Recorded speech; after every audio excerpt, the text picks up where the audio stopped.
सहनौ भवतु सहनौ भुनक्तु सह वीर्यं करवावहै तेजस्विनावधीतमस्तु मा विद्विषावहै। ॐ शान्ति शान्ति शान्तिः।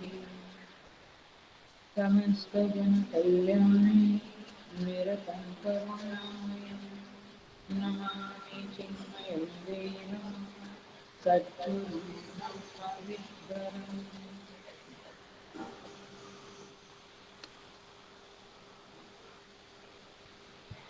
So Hari Om everybody. Our fifth satsang, Isha Vasyam. Isha Vasyam idagam sarvam yatkincha jagatyam jagata tena tyaktena bhunjithaha ma vrudh kasya swit dhanam। श्रुति माता कहती है, ईश्वर से जगत को आच्छादित करें, व्याप्त करें। ईश्वर सर्वत्र विद्यमान है, सर्वत्र प्रकाशमान है, अपने आप को जाहिर करता है। ये हम जानने की दृष्टि श्रुति माता से प्राप्त करें, यही शास्त्र का कहना है, श्रुति का कहना है। तो इस तरह से ईश्वर से यत्किंच इदगम सर्वम यत्किंच जगत्याम जगत, जगत्याम माने इस पृथ्वी में, इस विश्व में, इस ब्रह्मांड में जो कुछ भी चराचर स्थावर जंगम जगत है, संसार है, वह सब इदगम सर्वम, इदम इदम कह के, यह कह के जो कुछ भी जगत में है वह सब ईश्वर से आच्छादित है। ये हमें समझना है, व्याप्त है, ये हमें समझना है। तो पिछले क्लास में भी हमने ज्ञान से आच्छादन देखा था, इस क्लास में भी ज्ञान से आच्छादन देखेंगे। ये लास्ट क्लास, माने अभी ज्ञान में नहीं जाएंगे, अभी आगे थोड़ा हल्का फुल्का आएगा। सो बेयर विथ मी, आज का क्लास थोड़ा ज्ञान वाला ही है, थोड़ा नहीं पूरा ज्ञान वाला ही है। सो बी अटेंटिव, बी फोकस, एकदम ध्यान से अच्छी तरह से समझना, और समझेंगे तो आपको बहुत बड़ी साधना मिलेगी। आज के क्लास से बहुत बड़ी साधना मिलेगी, केवल आपको उसको समझना पड़ेगा।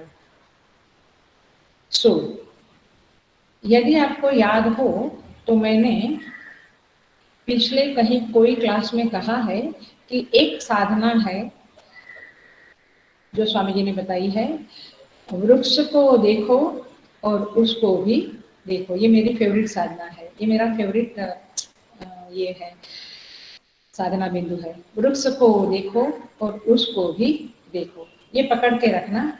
और इसी बात को ये है, इसी बात का ये पहला श्लोक है, इदगम सर्वम ईशावास्यम। यह सब कुछ जो आप देखते हो, उसको देखते हुए उस ईश्वर को भी देखो। जगत को देखते हुए ईश्वर को भी देखो। लेकिन जगत को देखते हुए माने क्या, ये हम समझेंगे, जानेंगे। सो हम शुरू करते हैं थोड़ा प्रोसेस, और बात लेकिन यही होगी, मेरा सूत्र तो यही है, पूरे क्लास का सूत्र वही है, ईश्वर को कैसे देखना है, माने ईश्वर से कैसे आच्छादन करना है, तो देखना। यह सारा जगत में जो कुछ भी है वह आभासजन्य है। ये पहला वाक्य समझे। आभासजन्य है माने उस जगत में हमें सुंदरता दिखती है, यस, तो वह आभासजन्य है। इसी को थोड़ी सी दूसरी भाषा में मैं कहूँ तो आगंतुक है। यह जगत में जो सुंदरता है वह आगंतुक है। आगंतुक है माने कहीं से आई हुई है, आभासजन्य है। आभासजन्य है माने कहीं उसका मूल है जिसका आभास, प्रतिबिंब इस जगत में चीजों में पड़ता है। इस जगत में हमें शासन दिखता है, हाँ दिखता है। यह शासन भी आभासजन्य है, अरे हमको तो लगता है बड़ा ठोस शासन है, नहीं, यह मूल शासक कौन है? परमात्मा ईश्वर। वहीं से इस जगत में जहां जहां शासन दिखता है वहां वहां वो शासन आगंतुक है, आया हुआ है, वो हमारा ओरिजिनल नहीं है, ध्यान रखना। इसी पॉइंट को लेके मैं ज्ञान से आच्छादन करूंगी शास्त्र के मुताबिक। तो ये जगत में जो कुछ भी है वह सब आगंतुक है, स्वाभाविक नहीं है, आभासजन्य है। ये पक्का करना है माइंड में। फॉर एग्जाम्पल, मैं एग्जाम्पल देती हूँ, जैसे वाक्य ठीक से सुनना, ध्यान से सुनना। गर्मी में जो गर्मी है, गर्मी में माने अग्नि में जो गर्मी है वो स्वाभाविक है, लेकिन जल में जो गर्मी है वह आगंतुक है। समझ में आ रहा है? अग्नि में जो गर्मी है वह स्वाभाविक है, लेकिन जल में, पानी में जो गर्मी आई, हमने उबाला और आई, वो कैसी है? आगंतुक है। समझ में आ रहा है? आभासजन्य है। आभासजन्य माने अभी है, बाद में नहीं है, खाली दिखती है थोड़ी बहुत। सो आगंतुक एंड स्वाभाविक। तो शासकत्व जहां जहां दिखता है वो आभासजन्य है, वो कहीं से आया हुआ है।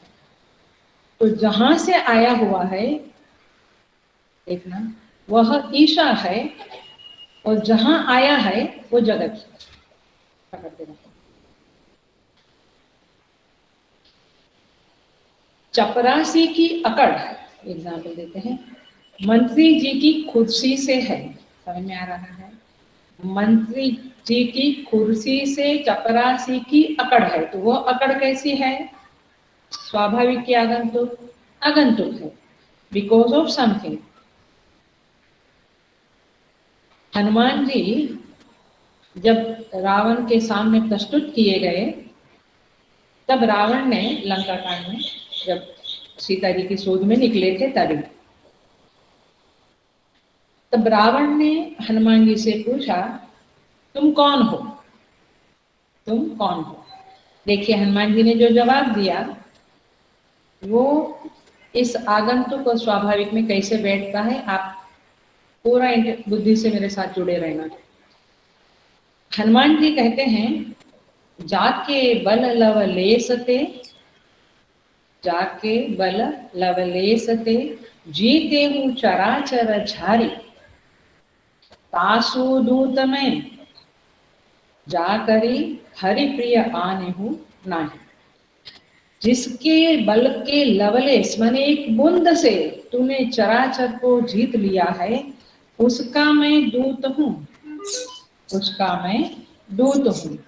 मतलब क्या हुआ कि रावण, तुम्हारा बल जो है वह तो आगंतुक बल है, वह तो तुम्हें राम जी से, प्रभु से, परमात्मा से मिला हुआ एक बूंद है, जिससे तूने चराचर जगत जीत लिया है।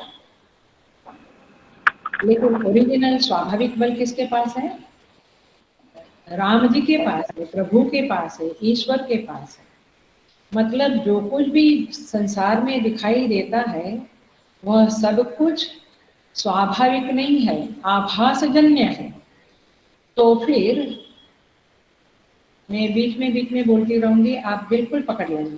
तो फिर यह जो स्वाभाविक है वह उससे ये आभासजन्य को ढक दो, ये बात है।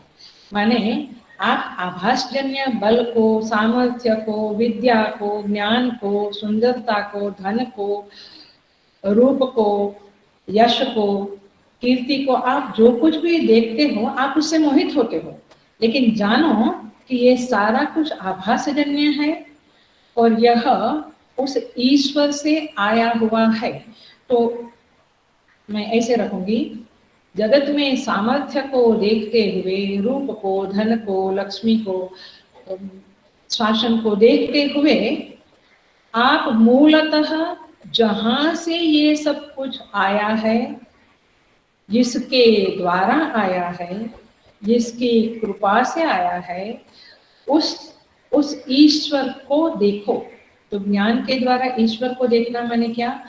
उसको ये सब कुछ देखते हुए उसको याद करो, कि वहीं से सब कुछ आया है, वही मूलतः है, स्वाभाविक है। इसी को मैं प्योर वेदांत की भाषा में बोलूं तो जगत का अस्तित्व फोकल है, फ्रिजाइल है, मिथ्या है, झूठा है, आभासजन्य है। मूलतः जो जगत में सत्ता, सत्ता माने एग्जिस्टेंस, अस्तित्व जो दिखता है वह उस सत्तावान, जो सत्ता वाला है, मुख्य जो है, उसके द्वारा ये सत्ता आई हुई है। माने जगत आपको है इन्वर्टेड कोमा में है करके दिखता है, माने जगत के सर्व पदार्थ है करके दिखता है, तो उसमें सत्ता है, एग्जिस्टेंस है, तब तो है करके दिखता है। लेकिन मूलतः अस्तित्व, मूलतः सत्ता किसकी है? ईश्वर की है। तो यह जगत ईश्वर की सत्ता से सत्तावान है। इस सिद्धांत को समझ लिया तो ज्ञान से आच्छादन की प्रक्रिया को आपने समझ लिया। देखिए ये पंच महाभूत है, सब निसत्व है। इदगम सर्वम माने क्या? इदगम सर्वम माने इदम सर्वम। तो इदम सर्वम माने क्या? पंच महाभूत, सारे विषय, शरीर, मन, बुद्धि, चित्त, त्रिगुण, ये सब कुछ इदम सर्वम में आएगा। तो त्रिगुण से लेके विषय तक, जगत के सारे विषय तक जो कुछ भी है वह इदगम सर्वम है। करेक्ट? ये सारा कुछ वास्तव में, इन रियलिटी, इन फैक्ट अविद्यमान है, निसत्व है, पोकड़ है, फ्रिजाइल है, उसमें अपना कुछ अस्तित्व नहीं है। लेकिन ये सारा कुछ इदम सर्वम, यह सब कुछ इन रियलिटी उस ईश्वर की सत्ता से सत्तावान है। अच्छा, आपको ये संध्या काल है, फिर भी एग्जाम्पल देती हूँ। मेरा अस्तित्व माने सबका अपना अपना अस्तित्व जो है, मैं हूँ, आई एम, ये जो है उसमें कोई है जो हट गया तो ये आई एम ड्रॉप हो गया। Right? Are you getting? So ये जो ड्रॉप हो गया वो इदम सर्वम है, और जो है जिसके कारण, जिसके होने से मैं हूं ऐसा मैं बोलता हूं, वो जो है उसको ईश्वर कहेंगे, आत्मा कहेंगे, और बाकी सारा इदम सर्वम है। तो सिद्धांत ये मिल रहा है हमें, ये इदम सर्वम जो कुछ है उसकी वह वास्तव में निसत्व है, वह ईश्वर की सत्ता से, आत्मा की सत्ता से सत्तावान दिखता है, विद्यमान दिखता है। इसीलिए ये कोई भावना नहीं करनी है, ये भावना वाला आच्छादन नहीं है। ये समझना है कि ये कुछ जो कुछ भी दिख रहा है वो वास्तव में मृतप्राय है, डेड है, अविद्यमान है, लेकिन वो उस आत्मा की, उस ब्रह्म की, उस परम तत्व की सत्ता से सत्तावान है, अस्तित्व में दिख रहा है। इसको फिर से वेदांत की भाषा में बोलूं तो निसत्व आकाश सदरूप भासता है, वही सत का आकाश में आच्छादन हुआ। पकड़ में आ रहा है? नहीं। निसत्व आकाश सतरूप दिखता है, माने है करके दिखता है, वही सत का आकाश में आच्छादन हुआ। वही सत आकाश में आच्छादित हुआ, व्याप्त हुआ, तब जाकर आकाश है करके दिखता है, अग्नि है करके दिखती है, ये चेयर है करके दिखता है, ये लैपटॉप है करके दिखता है। Are you getting? माने है करके तब दिखता है जब वो सत की सत्ता, माने उसका भक्ति की भाषा में ब्लेसिंग्स अथवा सत्ता उसमें विराजमान होती है। आई थिंक भक्ति की भाषा जल्दी समझेगी, ठीक है, बट यहाँ ज्ञान की बात चल रही है। सो अच्छा, दूसरा एग्जाम्पल देके बताती हूँ। देखिए, मैं रात को सपना देकर उठा। जब मैं उठा तो सपने के सारे पदार्थ तो जो मुझे दिखे वो किसके कारण दिखे? तो मुझे सुबह पता चला कि वहां कोई पदार्थ नहीं था, मैं ही था, और मेरे कारण ही मुझे बाकी सारे नेम एंड फॉर्म दिख रहे थे। सपने में जो कुछ भी नाम रूप दिख रहे थे वो क्यों दिख रहे थे? क्योंकि मैं उधर था, मैं नहीं होता तो नहीं दिखता था। वैसे इस जगत में वो परमात्मा, वह ईश्वर है, इसलिए सारे पदार्थ में होनापन दिख रहा हैपन दिख रहा है, एग्जिस्टेंस, सत्तावान सत्ता दिखती है। ख्याल में आ रहा है? देखिए, उसको और एक एग्जाम्पल लेके मैं बताऊं। इसलिए संत लोग कहते हैं, कबीर आप मुए फिर डूब गई दुनिया। आप नहीं तो दुनिया नहीं, मतलब ये सत्य नहीं तो ये सत्ता जो एग्जिस्टेंस दिखता है वो कुछ भी नहीं। देखिए, डिफिकल्ट पड़े तो भी समझना तो होगा, आज नहीं तो आगे, कुछ सालों बाद, कुछ जन्मों बाद ये बात समझ के ही ज्ञान की प्राप्ति है, अन्यथा नहीं है। देखिए, गोस्वामी जी क्या कहते हैं? झूठे हूँ सत्य कोमा, झूठे हूँ सत्य जाही जीने जाने बिनु, जाही जाने बिनु, जिमी भुजंग बिनु रज्जु पहचान। जैसे रज्जु को पहचाने बगैर वो सर्प है, वो हमें सत्य लगता है, उसमें सत्ता लगती है, बट उसमें सत्ता किसने दी? वो है करके किसके कारण? रज्जु के कारण। लेकिन रज्जु को नहीं पहचाना तो सर्प कैसा लगा? सत्य लगा, सत्य लगा ना। वैसे वैसे यह जो दुनिया है वह सच लगती है हमें, क्योंकि हमने ईश्वर को पहचाना नहीं है। जब ईश्वर को पहचानेंगे, आत्मा को, परमात्मा को पहचानेंगे, तो ये जगत झूठा लगेगा, माने जगत है ही नहीं, अथवा है तो आभासजन्य है। It is nothing but the reflection, प्रतिबिंब रूप है, ऐसा तब समझेगा। इसलिए ओपनिंग ऑफ रामचरितमानस के पहले पेज में गोस्वामी जी लिखते हैं, यन् मायावशवर्ति विश्वमखिलं ब्रह्मादिदेवासुरा यत्सत्त्वात् अमृषैव भाति सकलं रज्जौ यथार्हे भ्रमः। जिसके सत्व से यह सब कुछ सत्व लगता है, यत्सत्त्वात् अमृषैव भाति सकलं, मृषा माने झूठा, अमृषा माने सत्य, जिसके कारण ये सब कुछ सच लगता है, वही वह राम है, वही वह ईश्वर है, वही वह कृष्ण है, वही वह महादेव है। ध्यान में आ रहा है? ज्ञान के द्वारा आच्छादन का अर्थ इतना ही है कि यहाँ जो कुछ भी सत्ता दिखती है, जो कुछ भी दिखता है, वह उस परमात्मा के कारण दिखता है। That's the only point. इसको हम जरा सा और खुलते, पूरा वेदांत का ही क्लास है, बट आज के बाद थोड़ा क्या बोलेंगे, हल्का फुल्का क्लास होगा, डोंट वरी। दुर्दृश्य विवेक में श्लोक है, अस्ति भाति प्रियम रूपम नाम चैत्यं सपंचकम आद्यत्तयं ब्रह्म रूपम ततोद्वयम जगत रूपम, जगत रूपम ततोद्वयम। इस जगत में 5 अंश है। आप जितने भी पदार्थ देख लो, जो कुछ भी आपके माइंड में आवे उसको देख लो, 5 अंश, एक पदार्थ में 5 अंश है। सभी में अस्ति, भाति, प्रिय, नाम, रूप, ये 5 अंश है। ठीक है, हर एक आप में भी, कुर्सी में भी, सभी सभी सभी पदार्थ में 5 रूप है। अस्ति माने है, हमें मालूम पड़ता है कि ये है। ठीक है, हमें, हम कहते हैं ये है, इधर है माने उसके अंदर अस्ति माने IS इज है। दूसरा है भाति, माने ये पुस्तक है, ऐसा हम बोलते हैं, मतलब कि पुस्तक का अस्तित्व है। भाति, भाति माने ये, माने मालूम पड़ना, जाहिर होना। ये पुस्तक अपने को जाहिर करती है कि मैं हूँ, मैं हूँ, आई एम, मैं हूँ।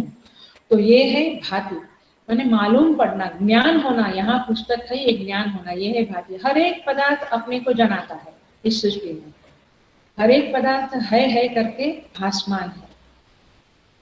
तीसरा प्रिय, प्रिय माने हर एक पदार्थ की कुछ न कुछ उपयोगिता है, क्योंकि जहाँ उपयोगिता है वहां प्रियत्व है। ये सिद्धांत तो संसार का सिद्धांत है। तो हर पदार्थ में प्रियता है, तो अस्ति भाति प्रियता। श्लोक कहता है दुर्दृश्य विवेक का कि आद्यत्रयम, ये तीन ब्रह्म रूप है, माने ये सब में है, हर एक पदार्थ है करके है, हर एक पदार्थ अपने को जनाता है, अपने को जाहिर करता है, इट एलिमेंट्स इटसेल्फ कि मैं हूँ, मुझे देखो मैं हूँ। और तीसरा प्रियत्व, किसी न किसी को कहीं ना कहीं कभी ना कभी प्रिय है, उसकी उपयोगिता है। अब चौथा और पांचवा क्या है?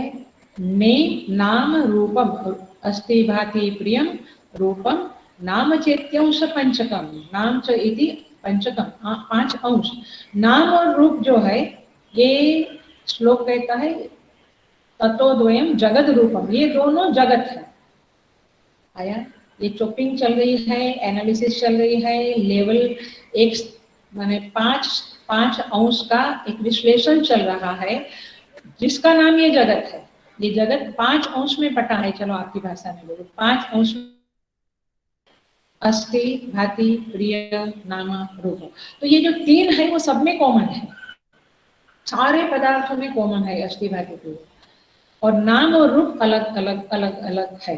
तो नाम और रूप को इदम कहेंगे, हरिओम, बी अटेंटिव, ध्यान रखिए। नाम और रूप जगत है, इदगम सर्वम यत्किंच जगत्याम जगत, ये नाम और रूप है। और ईशावास्यम, तो ईशा शब्द का अर्थ यहाँ आएगा अस्ति भाति प्रिय। तो हर पदार्थ को अस्ति भाति प्रिय, इन तीन, ये तीन को देखना, ये ईश्वर को देखना, और नेम एंड रूप माने जगत को देखना। तो जगत को, नाम और रूप को, ये ब्रह्म तत्व जो है अस्ति भाति प्रिय, उससे ढक दो। ब्रह्म नहीं, ईश्वर नहीं, तो अस्ति नहीं, भाति नहीं, प्रियत्व नहीं। तो तात्पर्य ये है कि ईश्वर से जगत को ढकना माने, आच्छादित करना, व्याप्त करना माने उस सत्य को, उस चित्त को, उस आनंद को। इसी को हम बोलते हैं सच्चिदानंद भगवान की जय। लेकिन कभी सोचा कि इसका ज्ञान में, इसका वेदांत में ये अंडरस्टैंडिंग है, सत चित्त आनंद। सत माने अस्तित्व, चित्त माने ज्ञान अथवा इल्यूमिन होना, और आनंद माने प्रियत्व। तो ये सतचित आनंद से इस नाम और रूप को ढक दो। हम क्या करते हैं? हम नाम और रूप से भगवान को ढक देते हैं, मैंने भगवान को पीछे कर देते हैं। नाम और रूप की उपाधि की महिमा को गाते रहते हैं, उपाधि को सत्य मानते हैं। लेकिन ईशावास्य की ये श्रुति क्या कहती है? तुम नाम रूप को कुछ वो तो आभासजन्य है, उसमें ये अस्ति भाति प्रिय नहीं होता, तो उसकी कोई कीमत, वो होता ही नहीं, नेम एंड फॉर्म होता ही नहीं। अस्ति है करके नेम एंड फॉर्म है। तो आप उस नाम रूप में जो सत है, जिसके कारण ये नाम रूप सत्तावान बना है, एग्जिस्टिंग है, उस एग्जिस्टिंग नाम रूप किसके कारण है? जिसके कारण है उस तत्व को, उस ब्रह्म को याद करो, उस ईश्वर को याद करो, और उस ईश्वर से इस नाम रूप को व्याप्त करो। ख्याल में आता है? भगवान गीता में कहते हैं, भगवत गीता में, मत्तः परतरम नान्यत किंचिदस्ति धनंजय मयि सर्वमिदं प्रोतं सूत्रे मणिगणा इव। याद आता है? जैसे सूत्र में मणि पिरोए हुए हैं, ऐसे ये अस्ति भाति प्रिय माने परमात्मा में नाम रूप पिरोए हुए हैं। तो नाम रूप को देखते हुए माने मणि को देखते हुए सूत्र को सदा याद रखना, सदा सर्वदा याद रखना, ये साधना है। ये वृक्ष को देखो और उसको भी देखो, ये साधना है। ख्याल में आता है? मतलब कि वह सूत्र, वह धागा सभी नाम रूपों से, वह ईश्वर सभी नाम रूपों से के द्वारा ग्रथित है, माने सारे नाम रूप उसके द्वारा ग्रथित है, ये समझना। इसको कहेंगे ईशावास्यम इदगम सर्वम। माने देखिए, गुजराती में एक नरसिंह मेहता बहुत बड़े हो गए, संत हो गए, ये कहते हैं, माने जगत के सारे पदार्थों में, ये हमने ये समझा कि जगत के सारे पदार्थों में वह ब्रह्म ही व्यक्त हो रहा है, हमें नहीं दिखता है, क्योंकि हमारी बुद्धि, हमारी वासनाएं नाम रूप में बहुत ज्यादा फंसी हुई है, लेकिन ब्रह्म ही व्यक्त हो रहा है। तो ये सारे विषयों को जो देखने वाला है, वो दृष्टा कौन है? वह भी ब्रह्म है। देखना, वह भी ब्रह्म है, और जो नाम रूप पदार्थ है वो भी ब्रह्म है। तो देखिए, इसलिए कहते हैं अखिल ब्रह्मांडमा एक तू श्री हरि युजवे रूपे अनंत भास।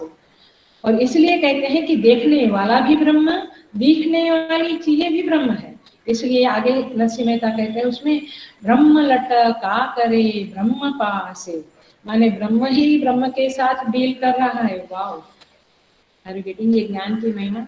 ये ब्रह्म ही ब्रह्म के साथ सारा व्यवहार कर रहा है। तो फिर इसमें कहाँ राग द्वेष ईर्ष्या लोभ अभिमान, कहाँ इसको जगह ही नहीं है। तो ज्ञान, एक बार ज्ञान के द्वारा आच्छादन सीख लिया तो फिर वो भावना के द्वारा कठिन है, क्योंकि भावना के द्वारा हमें संभालना पड़ता है, भावना को हमेशा संभालनी पड़ती है। लेकिन ज्ञान, द नॉलेज इज नॉलेज, अग्नि गर्म है, ये नॉलेज है, इसको संभालना नहीं पड़ता। ये ट्रुथ एक बार हमें समझ में आ गया तो समझ में आ गया, लेकिन भावना को संभालना पड़ता है। एनीवे, हमारी ताकत जैसी है वैसे ही हमें समझना है, ऐसे ही हमें करना है। सो यहाँ पे कहते हैं, तात्पर्य यह है कि ब्रह्म ही सर्वत्र नाम रूपों में छाया हुआ है, ये समझे तो हमें कुछ सुपरइम्पोजिशन नहीं करना पड़ेगा। तो समझ लिया कि ये नाम रूप के पीछे ब्रह्म बैठा है, तो फिर नाम रूप को देखते हुए भी हम ब्रह्म को देख सकेंगे। बट ये ऐसे श्रद्धा पूर्वक नहीं, इसकी पूरी एनालिसिस, माने श्रवण मनन निधिध्यासन से ये सत्य को हमें अपने बुद्धि में स्थिर करना है, पक्का करना है। देखिए ये जगत कैसा है, मैं आज इसी पॉइंट पे बोलने वाली हूँ, क्योंकि ये पॉइंट बहुत अच्छा है। जिसको ज्ञान मार्ग में रुचि है वे इस साधना को अपना लेंगे तो बेड़ा पार हो जाएगा। ऐसी साधनाएं मेरी बहुत प्रिय साधना है।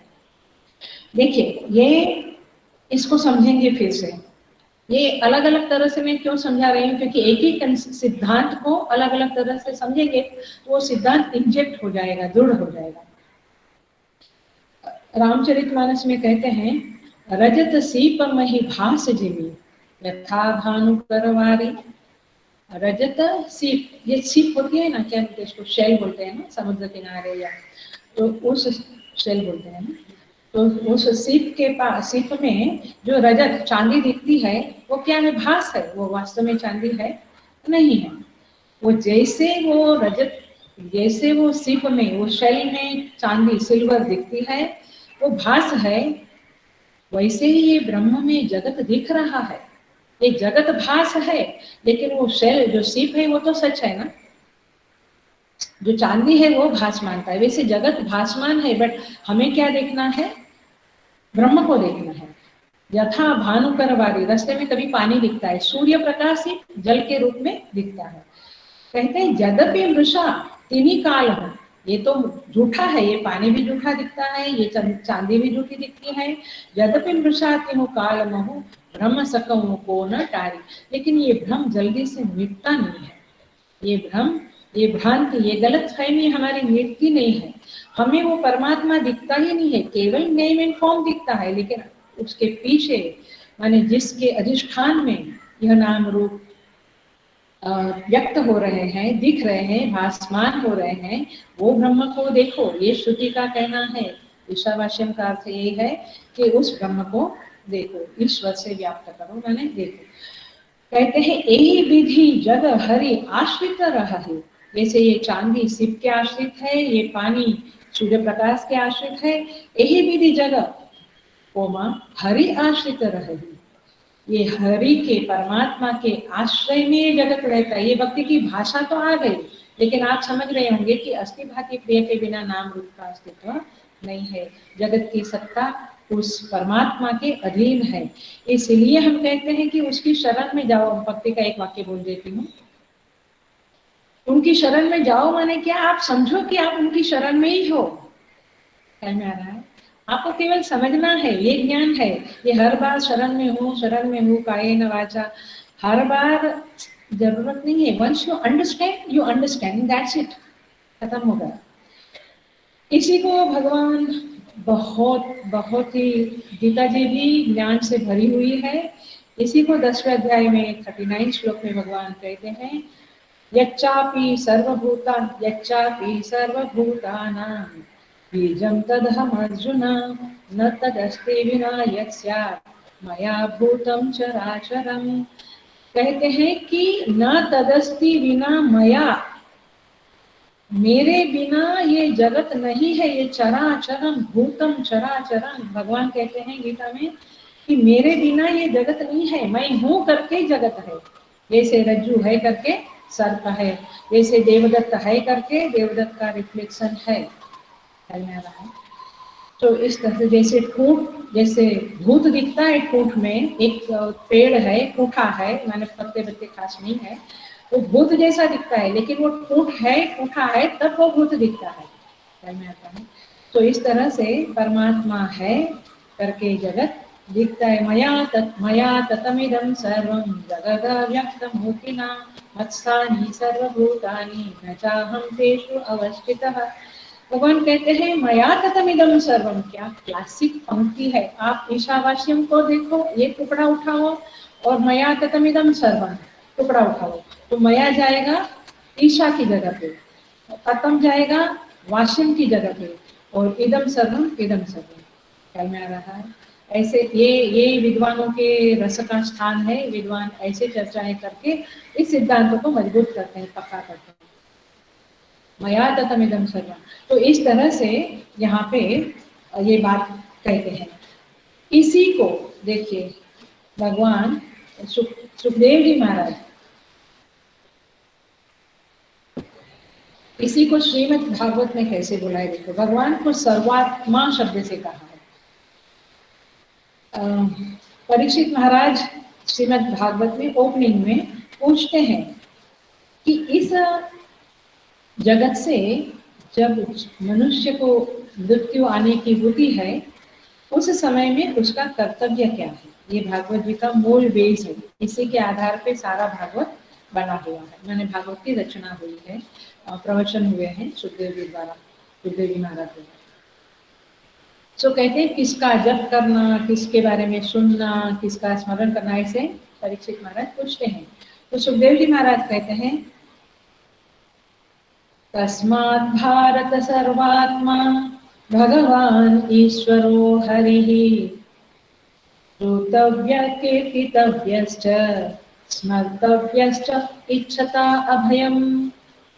कहते हैं तस्मात् भारत सर्वात्मा, हे भारत, तस्मात् इसीलिए, सर्वात्मा भगवान ईश्वरो हरिः, इनका स्मरण करे, कीर्तन करे, इनके बारे में सुने। तो सुनना क्या है, ये श्रुति के वचन जो है ईशावास्यम, ये सब सुनना चाहिए। उस परमात्मा के बारे में केवल उनका मुकुट और बांसुरी और वो सब तो है, उसको याद करते हुए हम आगे बढ़ेंगे, लेकिन उसके उस परमात्मा के बारे में ये भी सुने हम, उनकी लीलाएं सुने, उनका नाम भी ले, लेकिन उनके तत्व के बारे में भी हम सुने समझे। यही बात यहाँ पे कहते हैं। तो इस तरह से हमने ज्ञान मार्ग के द्वारा कैसे इसको समझना है ये देखा है। देखिए और एक एग्जांपल देती हूँ, थोड़ा सा रूटीन एग्जांपल है हम लोगों का, लेकिन देती हूँ समझना है, ज्ञान वाला ही है लेकिन समझना। आदमी, कोई व्यक्ति कहीं जाता है, एक हॉल में जाता है, चलो, तो हॉल में जब जाता है तो वो पूछता है रिसेप्शनिस्ट से, यहाँ मिट्टी है क्या? क्या पूछता है, यहाँ मिट्टी है क्या? तो रिसेप्शनिस्ट बोलता है नहीं, यहाँ मिट्टी नहीं है, ये तो हॉल है, ये तो मकान है। तो ये आदमी कहता है ये मकान भी तो मिट्टी ईंट चूना से बना हुआ है, ये मकान भी तो मिट्टी से बना है, ईंट चूना ये उसका ही परिणाम है। तो देखिए अब बात क्या करनी है मुझे, कैसे मैं कन्वे करना चाहती हूँ कि यह रिसेप्शनिस्ट है, उसकी मकान दृष्टि है, और ये जो आदमी गया उसकी मिट्टी दृष्टि है, मतलब इसकी कारण दृष्टि है, रिसेप्शनिस्ट की कार्य दृष्टि है। हेलो, ईशावास्यम कारण दृष्टि, नया शब्द है, बात वही की वही। ईशावास्यम, ईशा शब्द कारण दृष्टि, और इदगम सर्वम कार्य दृष्टि, क्या में आ रहा है? इदम सर्वम कार्य दृष्टि। आप क्या देखते हो? आप कार्य के प्रति सजग हो या कारण के प्रति सजग हो? Are you getting?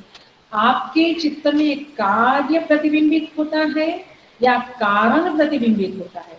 ये आपका जीवन की शैली, माने आपके जीवन का जो स्तर है वो ये डिसाइड करेगा कि आप कारण की तरफ नजर रखते हो या कार्य की तरफ, माने इफेक्ट की तरफ नजर रखते हो या कोज कारण माने कोज की तरफ नजर रखते हो।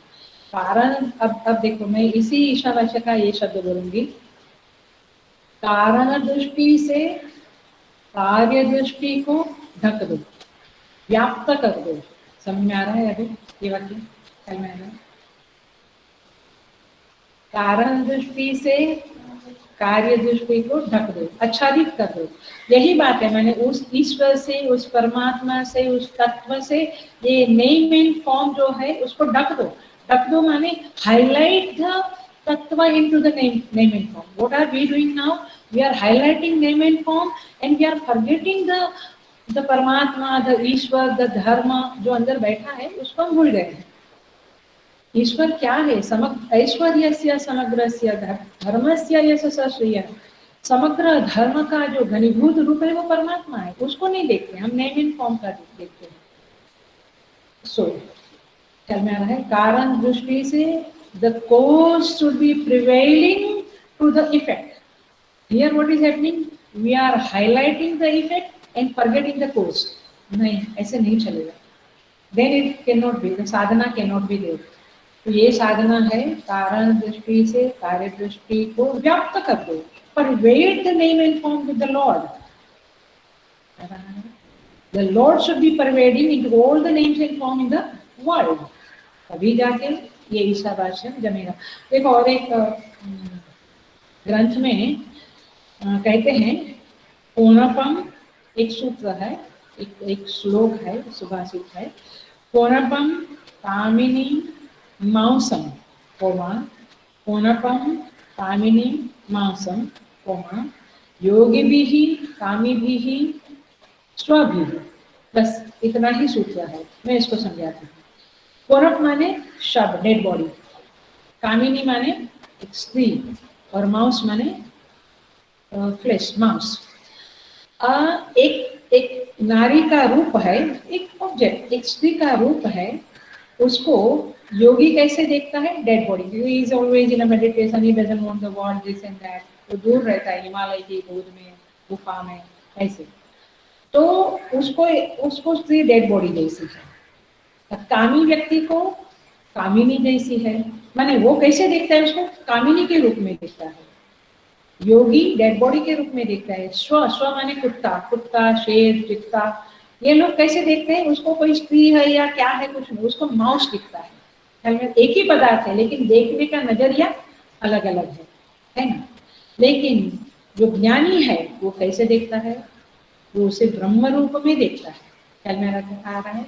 वो उसे कारण रूप में देखता है, ही सीज द कोज, ब्रह्म रूप देखता है। तो इसी तरह से जगत में हम किस दृष्टि से देखते हैं उसके आधार पे हमारे ज्ञान का लेवल बनता है या भावना का लेवल बनता है। तो तात्पर्य ये है कि इस तरह से इस परमात्मा को आप आच्छादित करो, माने व्याप्त करो। व्याप्त करो माने उसे जगत में देखो, ये नाम रूप को भी देखो।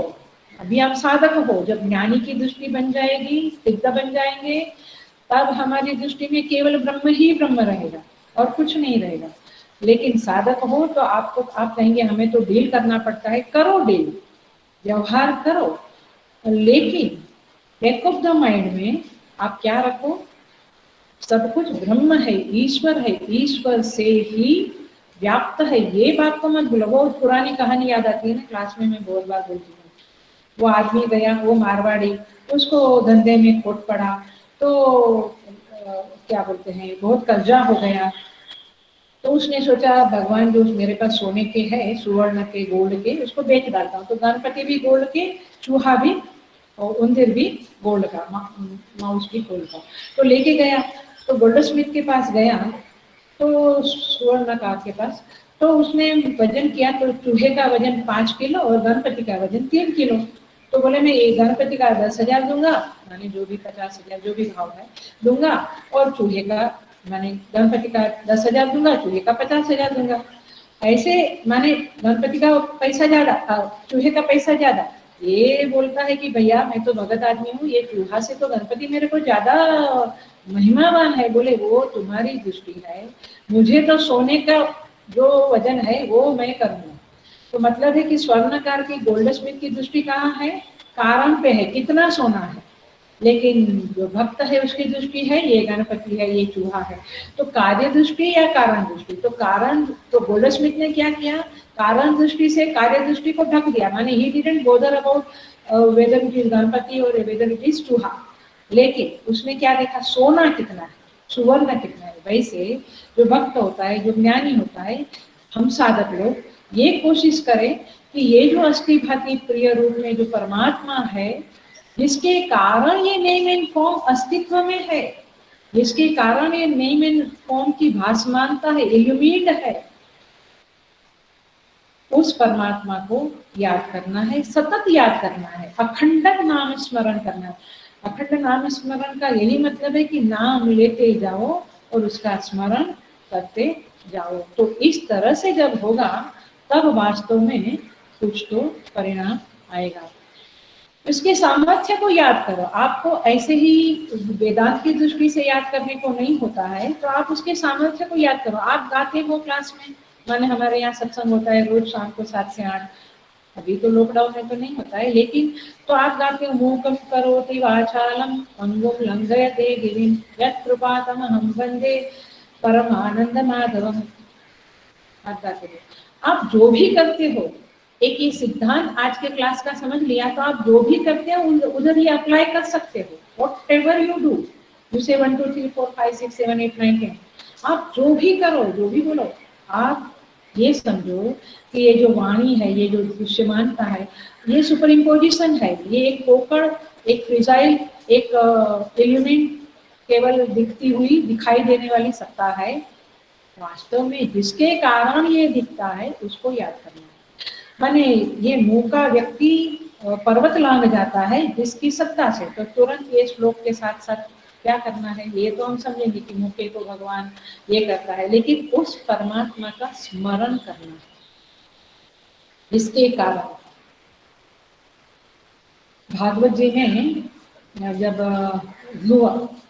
ध्रुव एक बड़े भक्त हो गए, जब वे, आपको मालूम है पूरी कथा, कहने की जरूरत नहीं है, जब वे ओम नमो भगवते वासुदेवाय का जप करते करते करते 6 महीने हो गए, भगवान वासुदेव प्रकट हो गए।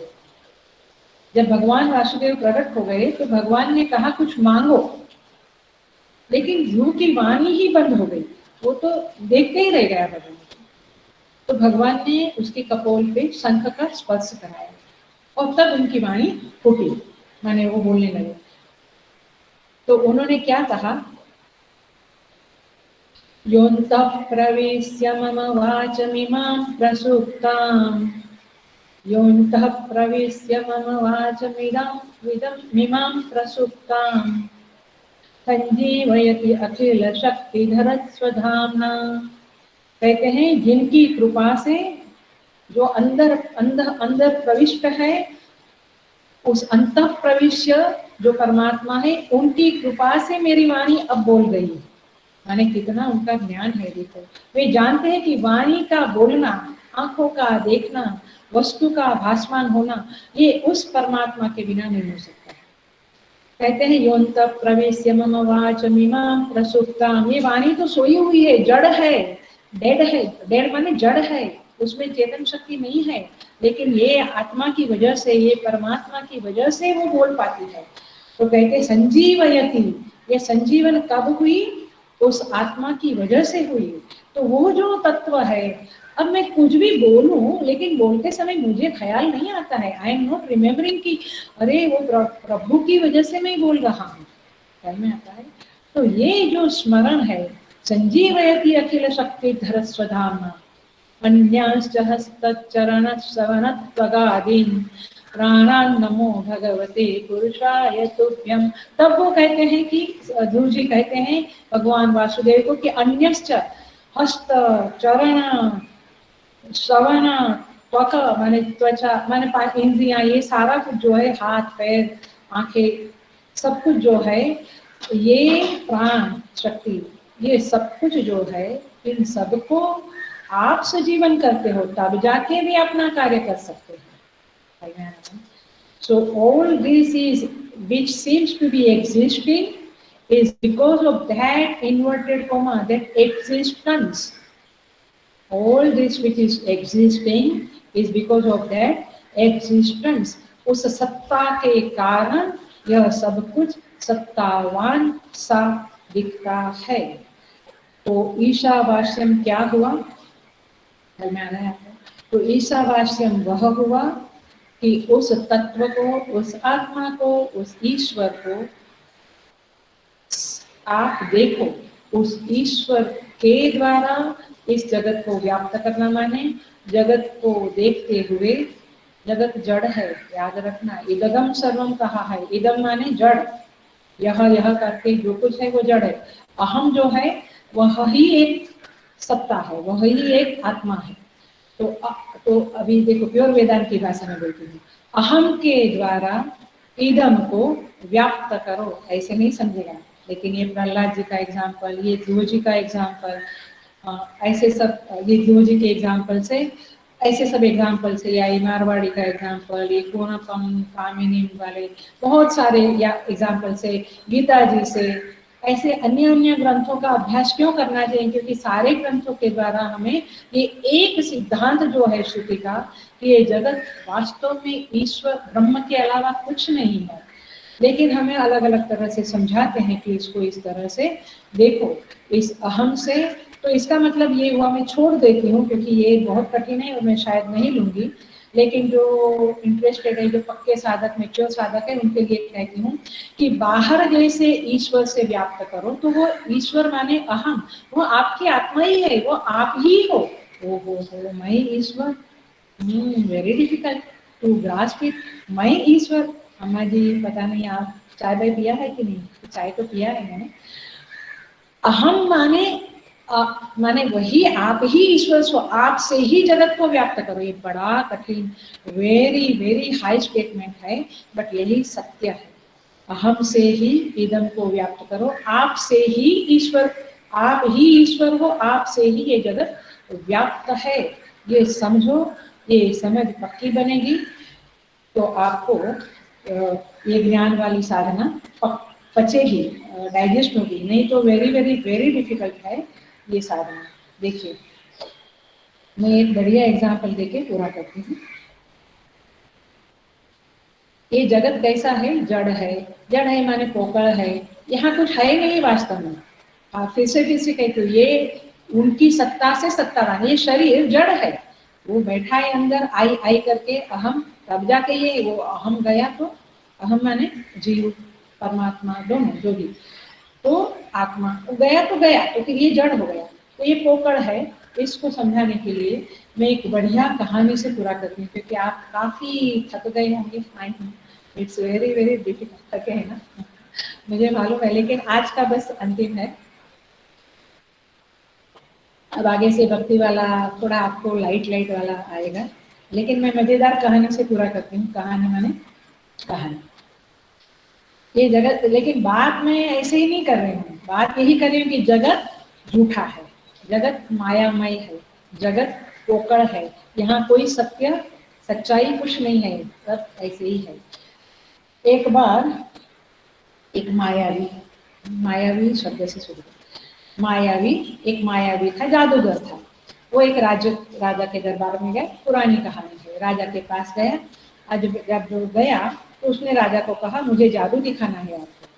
तो राजा ने कहा कि अरे बहुत जादूगर आ गए, ठीक है ठीक है। नहीं नहीं राजन, आप, मैं जादू दिखाता हूँ, आपको पसंद नहीं आया तो आप इनाम नहीं देना मुझे, लेकिन मेरा जादू देखो तो सही। राजन बोला ठीक है, राजा ने बोला ठीक है चलो दिखाओ। तो उसने क्या कहा, मायावी ने कहा आप प्रसन्न हो तो ही मुझे इनाम देना।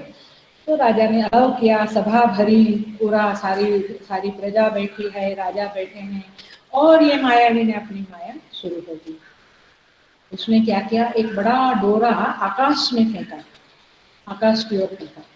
वो डोरा फेंका और वो आसमान तक गया। वो डोरा, लोगों ने देखा कि ये डोरा आसमान तक गया।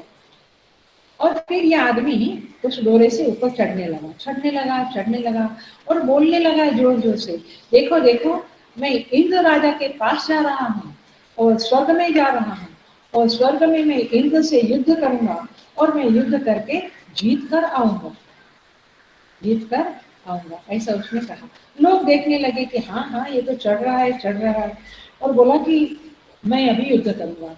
जादूगर की पत्नी भी उधर थी, वो भी बैठी थी। उसने कहा कि देखो देखो, मेरे पति अब इंद्र राजा के पास पहुंच गए हैं, देखो देखो, अब युद्ध शुरू हो गया है। आप लोगों को कोलाहल मालूम पड़ रहा है, युद्ध की आवाज, देखो रणशिंगे फूंक रहे हैं, युद्ध की आवाज शुरू हो गई है। राजन, घोर युद्ध चल रहा है, और मैं जरूर कहती हूँ, विश्वास से कहती हूँ कि मेरे पति ही जीतेंगे। उनकी आवाज बहुत बुलंद है, देखो देखो। और सब लोग देखने लगे। थोड़ी देर ये आवाज चली, फिर ये आवाज थोड़ी मंद मंद होने लगी। तो ये जादूगरनी जो थी वो कहने लगी कि हे राजा, अब की बार क्या हो गया, मेरे पति की आवाज कम कम कम मंद होने लगी है। अरे, मेरे पति की आवाज बंद ही हो गई, अब की बार क्या हो गया, ये हार रहे हैं ऐसा लग रहा है। ये लगता है कि इस बार मुहूर्त बराबर नहीं था। और उन्होंने ये जादू दिखाना शुरू किया। देखो देखो, उनका हाथ कट के नीचे गिरा, और लोगों ने देखा कि उस जादूगर का हाथ कट गया। अरे अरे, दूसरा हाथ भी कट गया, दूसरा हाथ भी कट कर नीचे गिरा। सबने देखा, my God, everybody was in a panic. और फिर उनका एक पैर कट के निकला, काट कर नीचे गिरा, फिर दूसरा पैर काट कर नीचे गिरा। ये जादूगर की वाइफ जो थी वो बहुत रोने लगी, बहुत रोने लगी। और धीरे धीरे उसका मस्तक गिरा, उसका धड़ भी गिरा। अब जादूगरनी ने कहा कि देखो, ये मेरे पति का शरीर ही है। लोगों ने उसको मदद किया, उसने सारे अंग को इकट्ठा किया, और उसने चिता जलाई, क्योंकि उसको अब जला देना था। और राजा को कहा, हे राजन, मैं पतिव्रता हूँ, मैं अपने पति के साथ चिता में जलकर भस्म हो जाऊंगी, मैं सती हो जाऊंगी। राजा ने कहा कि कमाल है, तुम ऐसा मत करो। लेकिन तब तक तो वो कूद कर आग में कूद पड़ी, और पति के साथ जलने लगी, जल गई, सती हो गई। सन्नाटा छा गया, पूरी सभा में सन्नाटा छा गया।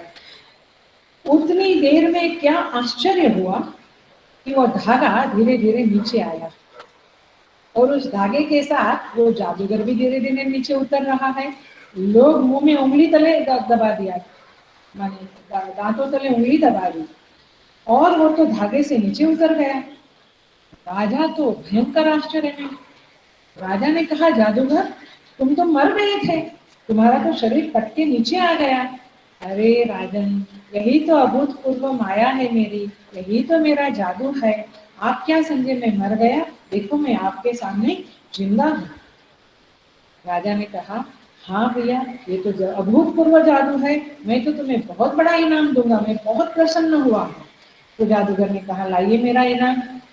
लेकिन ये जो इनाम है, हे राजन, ये मैं पति पत्नी मिलकर लेते हैं हमेशा, इसलिए मैं पति पत्नी के साथ में लूंगा। मेरी पत्नी कहाँ, दिखती नहीं है यहाँ पे।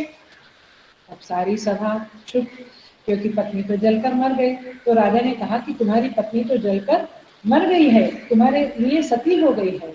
अब वो जादूगर फूट फूट कर रोने लगा, बोला, ये कैसे हो गया, अरे तुम पगली हो, तुम्हें तो पता है कि मैं जादू दिखा रहा हूँ, तुम क्यों ऐसा समझा कि सच में ये हो गया, तुमने ऐसा क्यों किया, तुम ऐसी जलकर क्यों राख हो गई। फिर 2 मिनट के बाद राजा ने सब उनको सांत्वना देने लगे। फिर उसने कहा कि राजन, मुझे कुछ दाल में काला लगता है, मुझे लगता है आपने मेरी पत्नी को कहीं तो छिपा कर रख दिया है। राजा बोला, बिल्कुल ऐसा नहीं है, मैं क्यों करूंगा, देखो सबके सामने वो जलकर मर गई।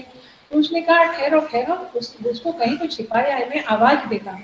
उसने अपनी पत्नी को जोर जोर से आवाज दिया। वो पत्नी ने उधर से बोला कि मैं तो कोषागार में बंद हूँ।